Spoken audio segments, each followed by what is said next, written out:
Hi, everyone. Welcome back to our grassroots podcast, Oh, for Dying Out Loud, where we talk about life and death and everything in between. I am your magical life midwife, Angie Cat, and joining me today is beautiful. Introduce yourself. I am your dazzling and divine death doula, Laura Shaw. I love it. I love it. And Yay. I'm going to say it again on camera. Your hair is on point. I'm telling you. Thanks. It's Thanks. fabulous. Yes, Washed you it. are definitely divine. You are definitely divine. And as I'm now checking my hair in the camera. You No, look just great. kidding. So thank you all for joining us. We so appreciate all of you who are watching our podcast and getting what you need from it. We're just opening up discussions about it's meant to be about death and dying so that it's not a taboo subject, but that is such a broad topic. And how does that inform the way we live? How does that inform the way we think about death and dying and communicating with our loved ones after they have transitioned, and what that all means? And so Laura, you were thinking, what were we going to talk about Yeah. today? So I know it's a little out there today, maybe, or might seem outside of normal. But I thought it's the beginning of October. It's the beginning of spooky season, one of my favorite times of the year. I love fall. If the heat would go away, I'd like it even more in Iowa. So I just thought that maybe we could talk about today. We could share some spooky and less spooky, talk about ghosts and messages from loved ones, but not just like signs, but actual messages, communications, things people have seen, things people report, and kind of all things spooky. I love that. And I think it's interesting that you call it spooky season. I mean, we're being irreverent, Yes. obviously, because it is kind of we do celebrate it, Halloween, it's Mhm. spooky, and there's that whole tradition. But let's back up for a moment and talk about this. Is that so Halloween is actually meant to be All Hallowed Eve, Yeah. which means all who are in that hallowed space Mhm. beyond the veil or between this world and that world. And so that's it, but it even originates further back than that. Samhain is one way to pronounce it, is Gaelic, the new year in the pagan tradition. And this is really a very celebratory Mhm. and also very sacred time, Very in sacred. very sacred, because Mhm. it is the ability to communicate with the dead, with those who have passed, is a gift. And it has been revered for a long time. It was never, didn't used to be seen as something weird. It didn't used to be seen as something to be afraid of. It was seen as something absolutely normal. And so, you have the Day of the Dead in the Hispanic tradition. Yep. And this is a way for us to honor those who have transitioned, but not in a way that promotes fear, and not in a way that um, is, yes, there's some grief, but it's more celebratory, right? Have I got that right? I think Yes. that's right. Yes. And I would like to ask your opinion. Why do you think that changed? Why do you think that it's weird now? Like, many people, I would say, I guess not everyone, but many people have a relative or a grandma or somebody in their past who absolutely had a gift or would talk about. So when did it become spooky or I mean it can be unsettling when you're not expecting to hear from Sure. someone something Sure. whatever Sure. and so that can be unsettling, not to discount that, but when do you think it became more of a bad omen or a scary thing for anyone to admit or to acknowledge that they had some sort of a gift? When do you think that happened and why? Wow, we could be here for hours just talking about that. And first of all, let me just say, I'm not an expert. I'm just going to dispense with my thoughts and potential opinions about where I think that might have been influenced. I mean, certainly, we have definitely seen a shift in where some organized religions have Mhm. viewed it as,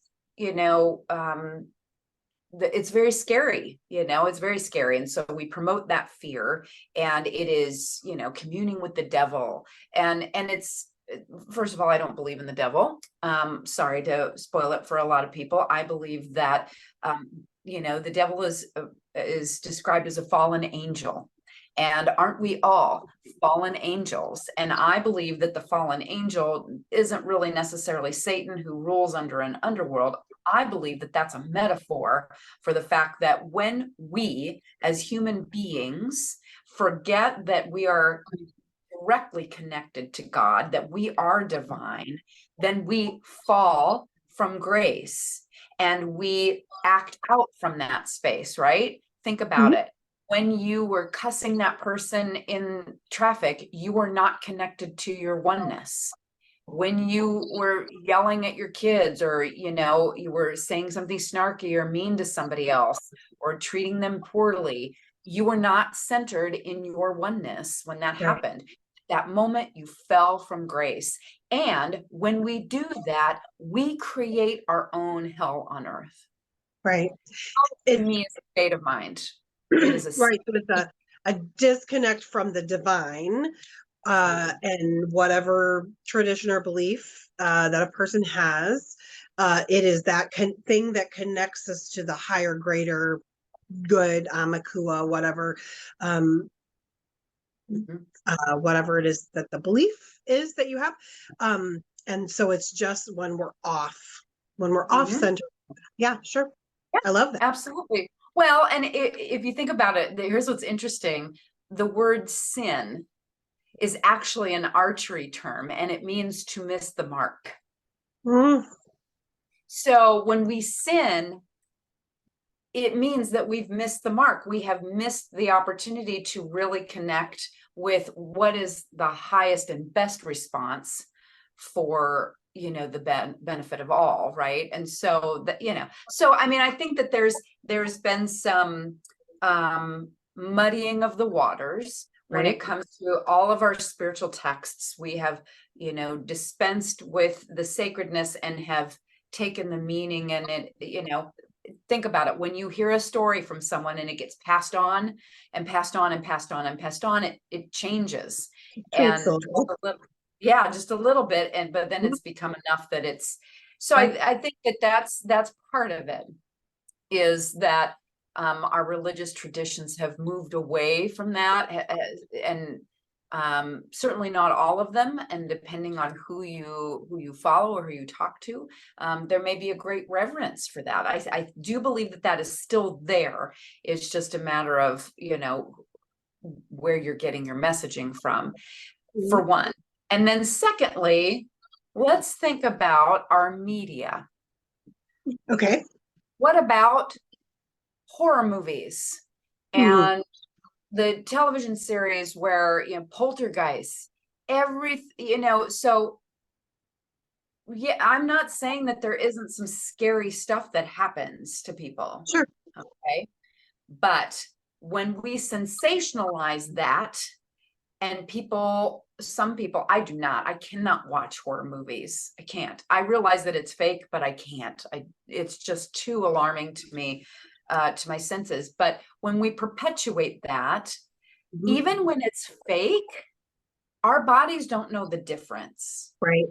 And so that, I think, can color the way that we perceive what is happening in the spirit world, Love that. right? So that is, I think, is another piece. I mean, the media is very powerful.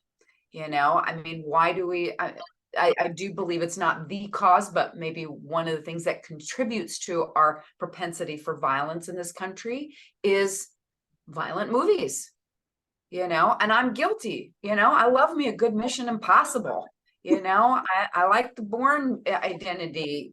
All of that stuff. Love spy thrillers, and so when we see lots of guns, it gets into our collective consciousness. And this is, I'm kind of diverting here a little bit because I do think that that's an important thing to think about when we're talking, when we say life, death, and everything in between. When we think about how death and talking about these types of subjects, what does that have to do with my way of living?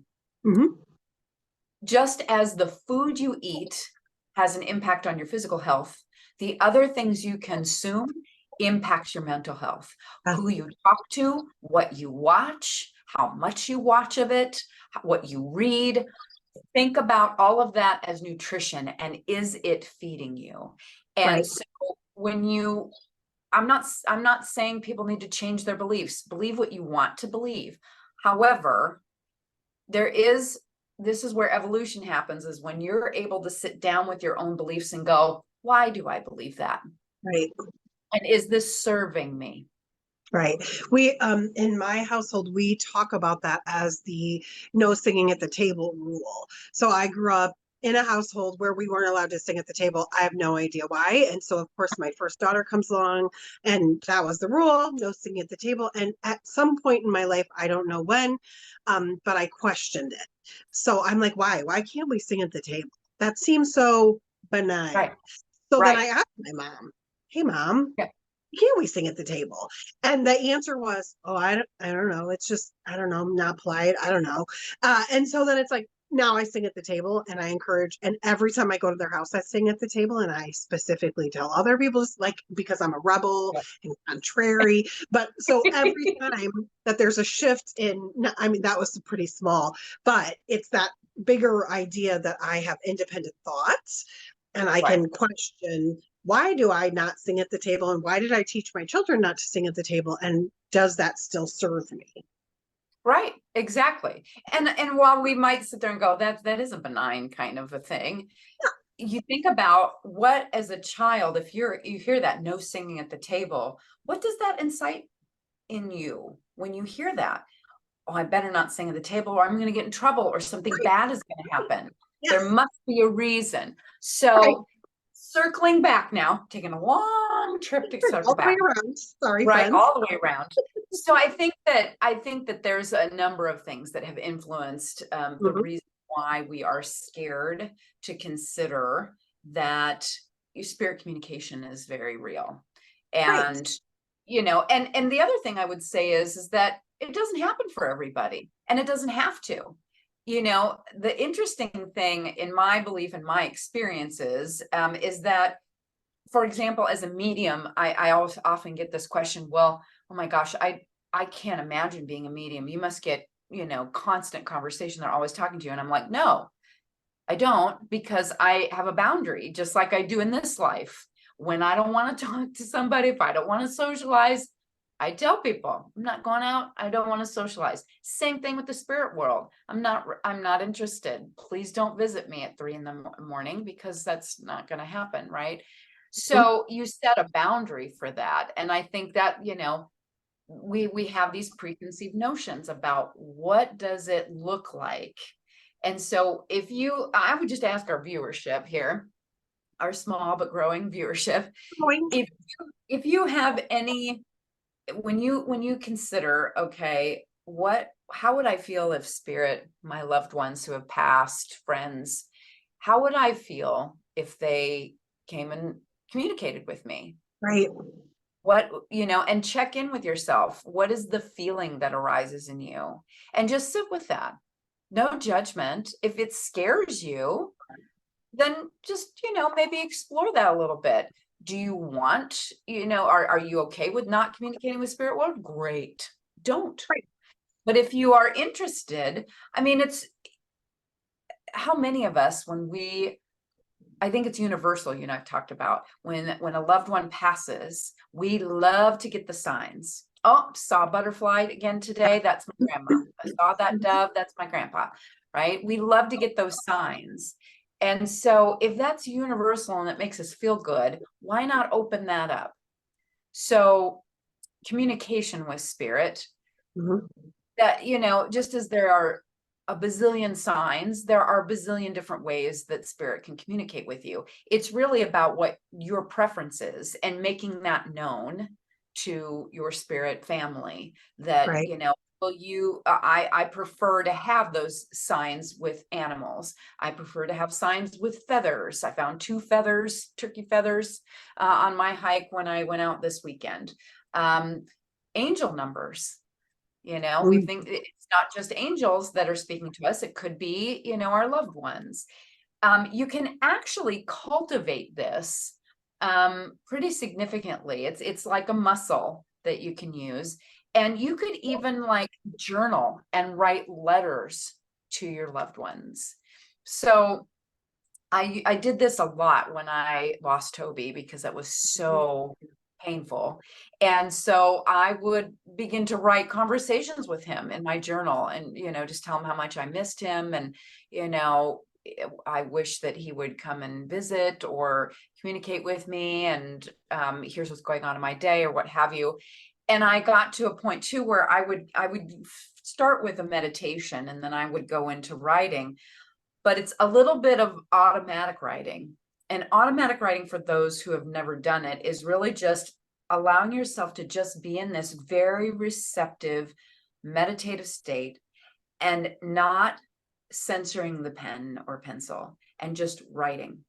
So the retreat that I was at, we did a lot of that, where we can ask the question mentally and just write down the very first answer that you get. So when I'm communicating, I will often write down, write a letter to my my spirit tribe, and all of a sudden it'll switch over and I'll get messages from them going, we love you too. And we know that you're sad and, we're sending you this, help, and just know that we love you or whatever it might be.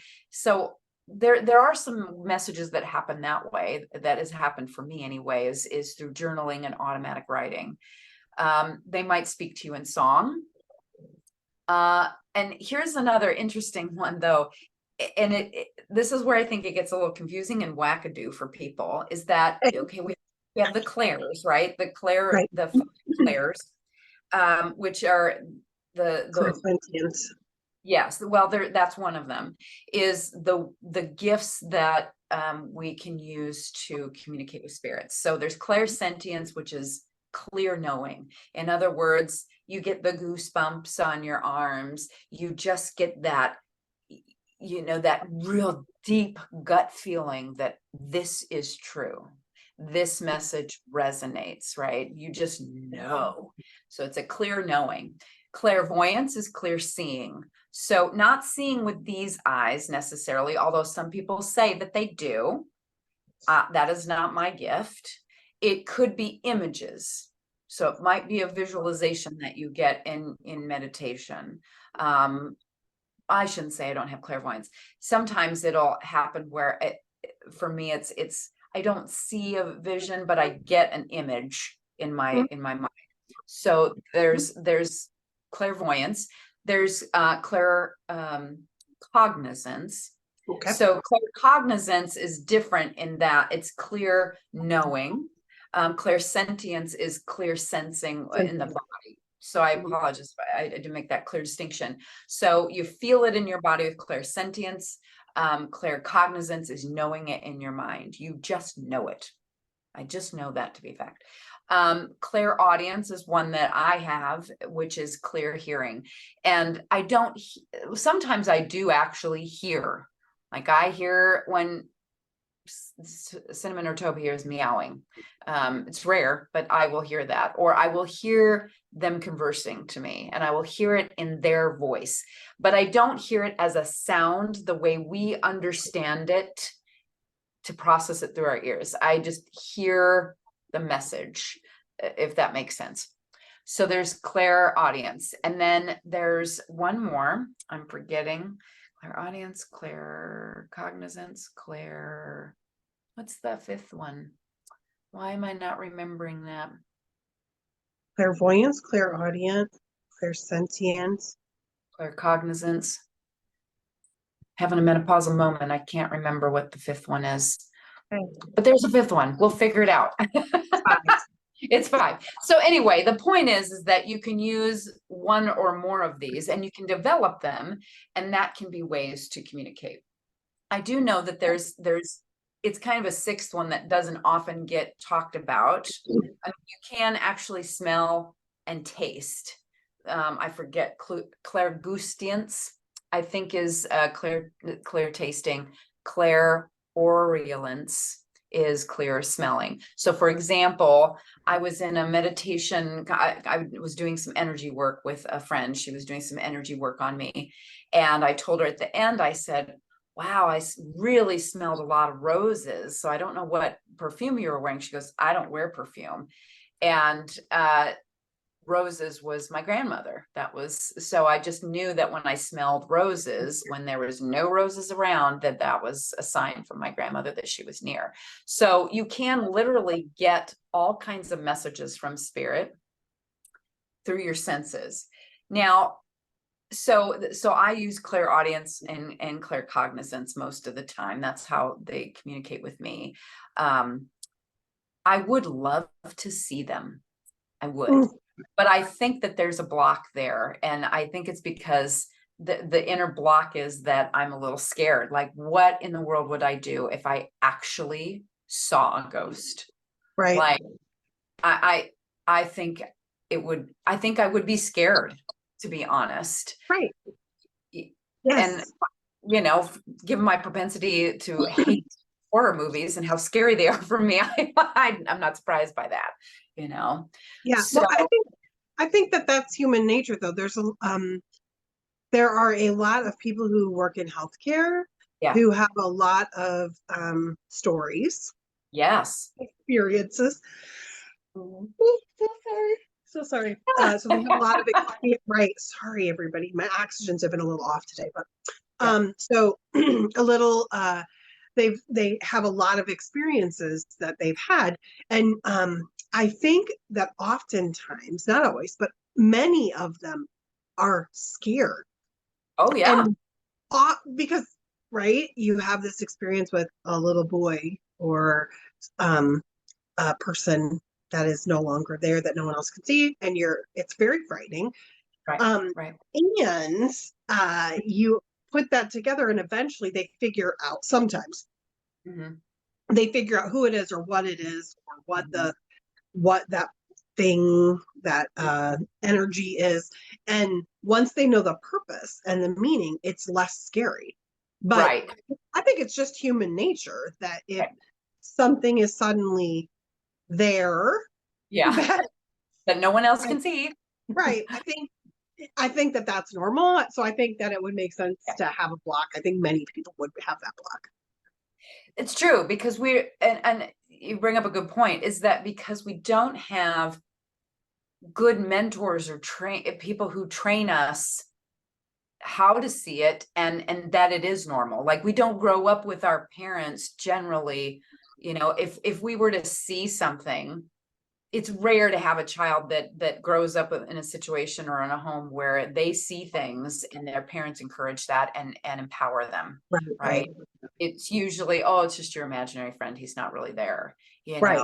um But even when the children see an imaginary friend and they draw it and it's creepy as hell to the rest of us, they aren't typically they frightened aren't. That's right. because they've never learned that that is frightening. That's So right. I think you're right that it's the society, media, Right. whatever you want to call it. But I do think that you're right that Yeah. it's a learned behavior, just like we unlearn to see and Right. experience the things. Right. I think we also right. Yeah, absolutely. Mhm. Absolutely. I mean, I think as much as I say I would love to see, my loved ones passed, I think that there's a block there, because that the knee-jerk reaction would be, oh my God, I shouldn't be seeing this. And, like, did you see the movie Sixth Sense? Yes, yes. Mm-hmm. Oh my God, amazing movie. It's an old movie with Bruce Willis in it, but phenomenal, Mm-hmm. phenomenal. Like, I won't try to spoil it for everybody, but the twist at the end, was like, oh no, No. he was that the whole time. Oh my God. Yes, yeah. I mean, it was What? brilliant. But Mm-hmm. that little boy, was terrified. And he saw all these ghosts. I mean, really saw them, and they were terrifying. Yeah. And so when you see that, I mean, until he realized his gift and the Right. fact that he could, oh, these people are coming to me with a message or a purpose, Mhm. then he kind of can relax into that. Whereas in the process, the mother was very concerned Mhm.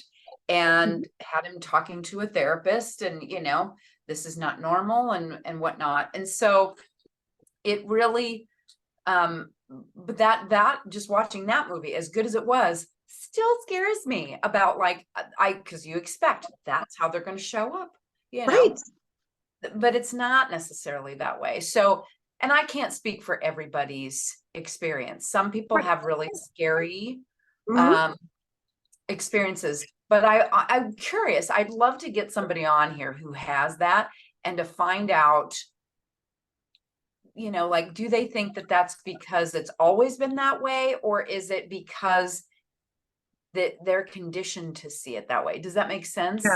Well, Because of the movies or whatever. Yeah. right. My other curiosity about it is, and again, sorry to take everyone on this weird journey with me, but I need to do it. So, Yes. um, Yeah. one of the other beautiful things I think is um, I've said this before. I am clairsentient. I absolutely can walk into a room. I know the feelings of other people. I have like just this really crazy, when you walk. I always explain it to people who don't believe. Have you ever walked into a house and you get a vibe? Okay, well, I Yeah. get that vibe in every house. Like I know exactly how the house Right. feels. I know how your Right. feet feel. So Right. it's me, but whatever. Yeah. But I also have Not this weird. weird thing that I have no idea what it is, but I dream about dead people that I don't know often. They'll come and talk to me, but only in my dreams.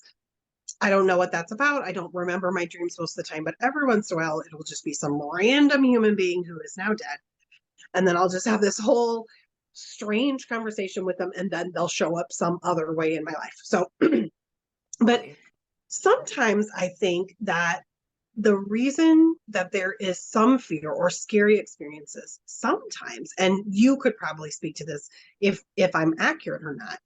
I think that when people die, especially in a traumatic or unexpected way, Mm-hmm. I I subscribe to the belief that they don't always understand what has happened, or they're Mm, confused, or they're scared. So sometimes it's just like in my work or in my family life, if someone is feeling pain, they mm-hmm. might act angry, not Right. because they're angry, but because they're in pain.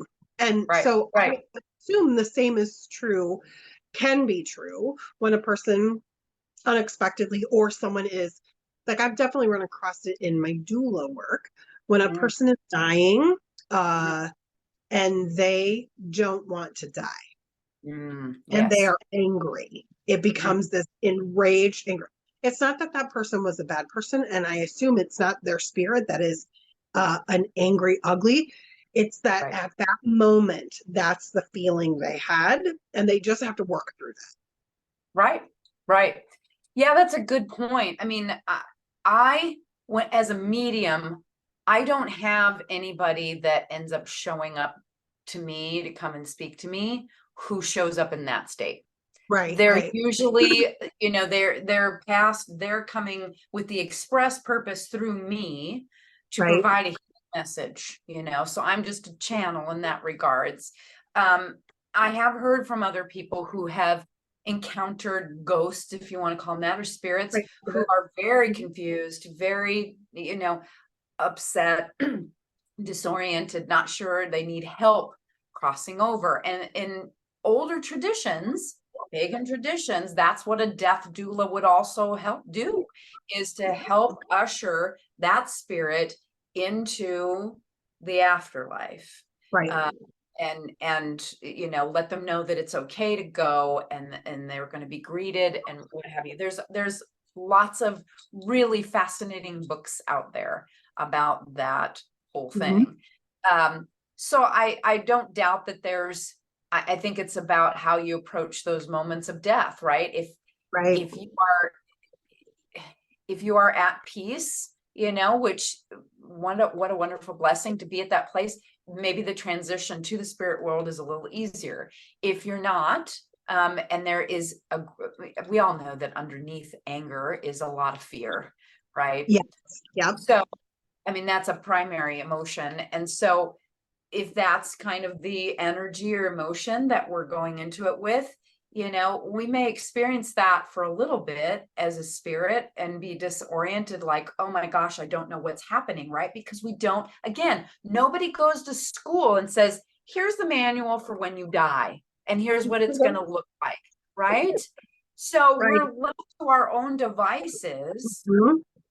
and we learn from whatever our environment. It's that whole nature nurture thing. If our environment continues to tell us how scary it is, how you should resist it, dying is awful, then Right. that's the energy you're carrying around your heart when you're approaching your last moments.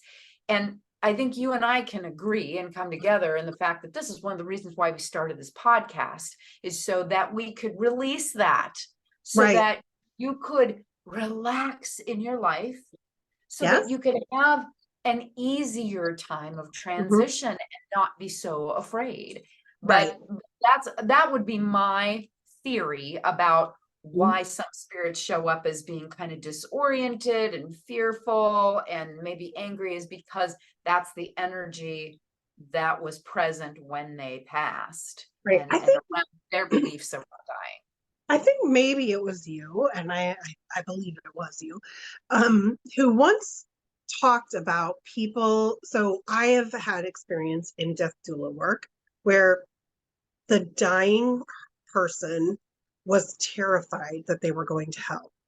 So Oh, not yeah. only did they fight, um, we've all, most people probably have seen the movie Ghost and this Yeah. horrible, scary taking of the man's soul.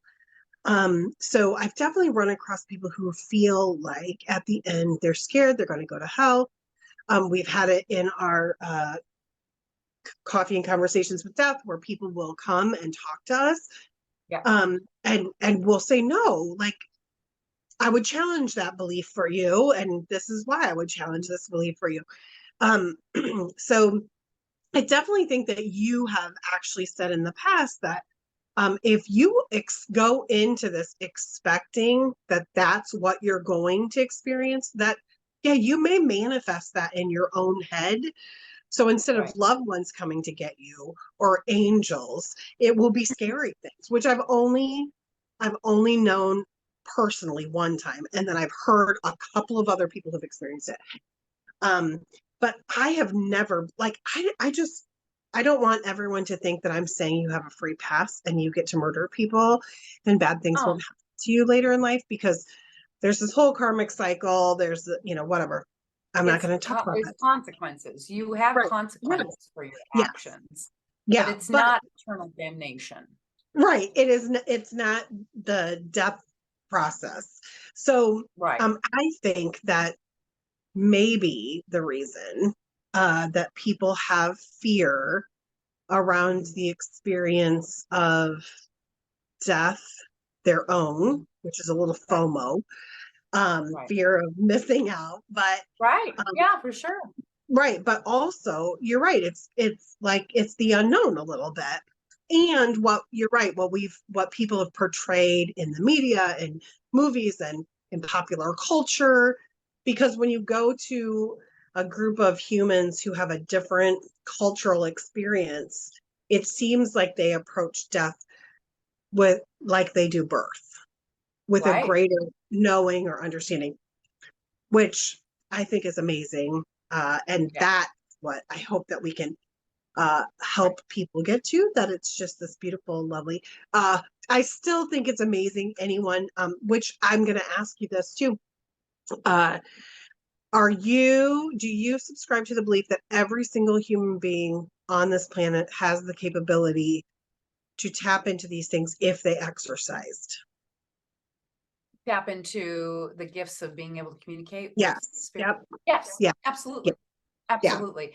Yeah. Because we are energy bodies. Hmm. We are energy bodies. And I mean, there's lots and lots and lots of research and science around the fact that we're only using this much of our brain. on a good day, right? And there's just so many stories and traditions from eons passed down that it just that's my belief. My experience and my belief is that we all have this capability. It's a matter. I am the biggest. I was the biggest skeptic. I don't know if I've shared the story before. I feel like I have, but you know, for those who might be just discovering this episode, so I grew up in the Catholic tradition. I went to Catholic grade school. I wore the ugly green plaid jumpers. No offense, but I didn't like them. No 10-year-old girl really does, I don't think. But you know, so I grew up with a very, you know, very strict or very structured view of religion and the spirit world. And then I kind of started to get disillusioned. I read some books and went off on a different path, and this really spoke to me. So I believed in all of the I believe in spirits, I believe in angels, all of this stuff. But I did not believe that everybody could have access to these abilities. And it took two powerful scenarios in my life to switch that. One was I had a mediumship reading, which I used to believe mediumship was bunk. I did not believe in it. I thought, oh, they're just pulling up, they're Googling these people before they go, you know, that's how they're doing this. And I won a free mediumship reading and gave it a go. And the stuff that he was able to pull out, nobody else knew. So that got my attention. So I started to do a little more research. And then I moved to Florida, and there's a wonderful little spiritual shop down there. And a friend of mine was like, you should come every other Thursday. They do these psychic development classes. And I'm like, oh, that sounds interesting. Like, and I just thought, I'm going to go one time and I'm going to prove to myself that I can't do it. And lo and behold, it was amazing. When you get into that meditative state and you kind of step to the side of your conscious brain, the conscious brain where everything is censored, everything is judged, and you just suspend that belief for a moment and you get into that spiritual sacred place. And it was taught by my current mentor. His name is Kit Mitchell, who studied at Arthur Findlay Spiritual College in the UK, which is very well known, very old. And it is a college completely devoted to teaching people to access their spiritual gifts, just like mediumship. I mean, can you imagine a college where you get to practice these things for the express purposes of bringing these healing messages to other people. It's not to do party tricks. That is an important distinction. This is not about, oh, I'm going to be able to shuffle the cards and tell your fortune. It's not like that. This is about being able to access greater understanding of who you are as a spiritual being having a human experience, but also your ability to shine the light for others and help them to understand that they are a spiritual being having a human experience. So anyway, so I've been working with Kit for years, and it's just like going to the gym. The more I practice using oracle cards and I learn to ask the right questions, and the more I understand how to do meditation and do it more frequently, and how do I ask questions of the spirit world, and how do I get the messages to me, it is absolutely possible. I am living proof of that. I never thought I would be a medium, and here we are. And yet, here we are. And yet, so now and here's the other thing people need to know. If I chose today not to do that, I could absolutely shut it off.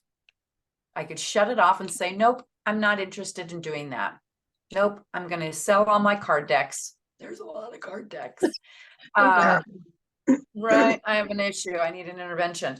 I mean, you can choose to do this or not, but that doesn't take away the fact that everyone has this ability innate in them because of the fact that they are spirit first and foremost, Mhm.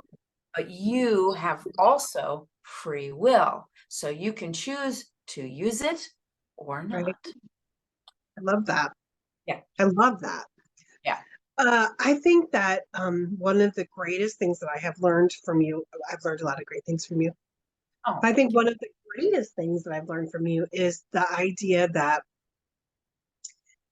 it is genuinely, I mean, there is fraud in every space. So, but genuinely it is using whatever gifts you have or whatever gifts you've honed to bring messages to other humans or other energy beings.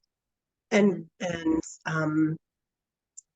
it, like you said, it's not a party trick, although it can be quite delightful. Oh, But it's yes, of course. but It can be very entertaining. We love right, that part of it, yeah. you know? And also it is truly this very reverent, an amazing thing when you get to be sit in a space and bring something to someone who needed it. Hmm. So it's Absolutely. that's so beautiful. That's so beautiful. Um, Yeah. Oh, yeah. Thank you. And I mean, I'm, that's not from me. I mean, that's passed down. That is stuff that I've learned, that if you're trying too hard to be psychic because you want that power or whatever, it's not going to serve you, and it's not going to take you far, because the only real purpose the only real mission, should you choose it, if you want to use and develop your spiritual gifts, is to provide healing for others, right, right? There's that, I think it's a Buddhist saying, I'm not sure, but it's the greatest, the greatest masters are not the ones who have the most students. They are the ones that have the most masters, mm, meaning I'm always going to try and help you to reach your highest level. I want you to be where I'm at. I want to share what I've learned so that you can benefit the ways I have benefited. right, It's not, yes, do I want to be able to be compensated as an equal energy exchange so that I can pay my rent and feed myself? Yes.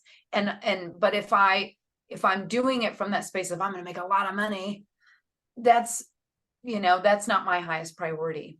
It's just right, not. And I want to bring light to this world. Nothing gives me greater pleasure than to see someone else lock in a teaching, or be able to start meditating, or, oh my gosh, you won't believe what I did this, and this is what happened. I took what you taught me, and I'm now using it to benefit my life and the lives of others.